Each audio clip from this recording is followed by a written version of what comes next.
England versus Mexico. Wow, fellas. What a game. What a match. It's a showdown, especially in the first half. Everything happened for me in the first half. They say, yo, there's a delay, the weather delayed. Okay, cool.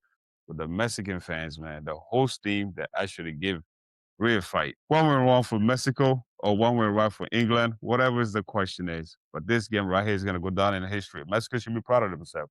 What you guys Yeah. think on this game? My takeaway from this game is for the first time I watched the English team and I was convinced they'll make it to the final. Mm, Yeah. I saw the difference in experience. The first two goals was just like we were going to use our experience to get over you guys. And the first two goals, within 90 seconds, we are up two from nowhere. England was up two, and that was it for the game. So for the second half, even when they got the red card, most teams will retreat. But they decided for the first 5 minutes after the red card, they were going to push up and they got a penalty out of it.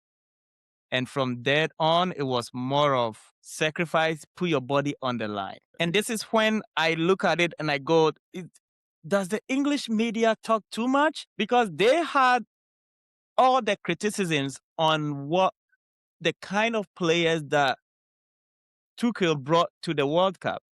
But every single player that played the Mexican game put their body on the line. Yep. And they dragged themselves through the final 40 minutes. I am counting the additional time to it to see through the win. The only disappointment that I had was Mexico dumping the ball in the box in the final 15 minutes. It was mostly like get the ball to the outside, cross it, and they were not getting anything from there. So I didn't understand why they were not attacking through the middle, probably get the English team to come out. But the crosses, the England team had like four guys that were like 6'2", 6'3", and they were getting everything out of the box. But as you said, that was a really, really great game. Probably top 5 games in the tournament so far. top five, he said, man. Maybe number Yeah, two. yeah. Yo, Kosi, talk to me, bro, man. England. Man, great game, man. Again, like George said, there was so much talk about the team that Phil is bringing, but the guy knows he's coached in the Premier League. He knows these players. He knows what he wants, demanding that out of the players. And I mean, they absorbed pressure for how long, and then they just turned it on Mexico, and they brought two goals out of no time. Bellingham stayed in his presence in this World Cup out of nowhere. You know, Saka, we know he's not at his best, but he still pulls out an assist to bring England to a place where they know that they compete. All the odds were against them. They're up in altitude. They're gonna need this to compete because they need these supplements because they're gonna be short of breath and all this. But they came and they went and competed in Mexico's backyard, which is never easy. And Right. yeah, they showed that their confidence.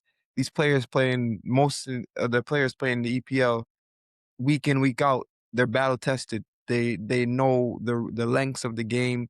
If a game's gonna go uh, into how much ever extra time, they're gonna stick with it till the end. And they have a lot of players that go and play this style week in, week out, where guys are just, at the end of Premier League games, if there's a player that needs a team that needs to score, they're gonna be crossing the ball, keep crossing, keep crossing. So I mean, they have the center backs to deal with this this kind of pressure. They have the defense to deal with this pressure. They have the midfield to deal with this kind of pressure, and they Yeah. just went out and showed that.